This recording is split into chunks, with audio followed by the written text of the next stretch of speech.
elevated or subway train into the loop, you have direct access to Chicago's central business district, as well as transfer points allowing you to travel from line to line with ease. Now, however, the CTA is exploring another option, service that would allow customers to start and end their trips without traveling through the loop. The proposed service would improve connections between all of the CTA's rail lines, as well as Metra's commuter rail lines, to better accommodate the growth of businesses and residential areas outside of the loop. The Circle Line is slowly taking form, thanks to a lot of community input and extensive research conducted by the CTA.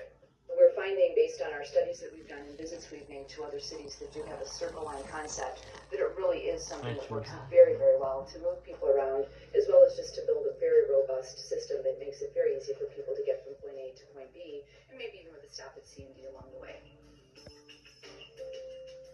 Of course, establishing a Circle Line, whether it's through new transit service or by expanding existing service, is a lengthy process, which begins years in advance of actually seeing those plans become reality. The CTA is currently in the alternatives analysis process for the Circle Line project, which is just one of several steps necessary for securing funding from the Federal Transit Administration's highly competitive New Starts Grant Program. A key part of the alternatives analysis process is not just to identify all the different physical alternatives and alignments that this transit infrastructure might take, but also to estimate the ridership and the relative costs and other factors like that. The Circle Line's alternatives analysis study began by looking at a wide area, from Pershing Road on the south to Western Avenue on the west, Fullerton on the north, and the Lakefront on the east. Through the analysis that's been done so far and incorporating the public input that's been provided, the corridor that is being looked at most closely runs along Ashland Avenue, roughly between Archer Avenue on the south and North Avenue on the north. The alternatives currently under analysis include both traditional CTA heavy rail as well as bus rapid transit. The alternatives analysis study will ultimately recommend a single, locally preferred alternative. This recommendation will be based on careful analysis on what would best serve the region.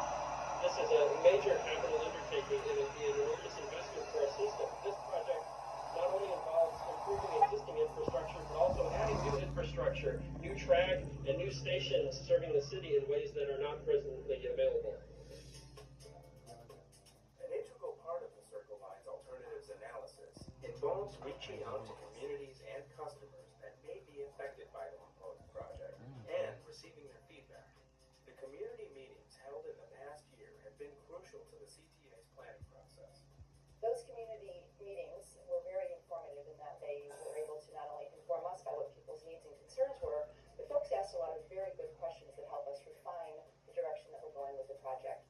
The CTA is continuing to seek community input on the Circle Line. Those interested in providing feedback can email comments to the Circle Line webpage on the CTA website at www.transitchicago.com or call 316-681-2708. Community input is a key part of helping the CTA Process, we encourage people to remain in touch with us, whether they go to our webpage to see what's going on, come to our community meetings, or even just send us their comments or questions. Establishing the Circle Line is a rigorous process, but as always, the CTA is dedicated to expanding and improving service for customers. The Circle Line is just another way to make that happen. The CTA will continue to obtain public input before recommending the preferred alternative and beginning detailed environmental studies and design work in the years ahead.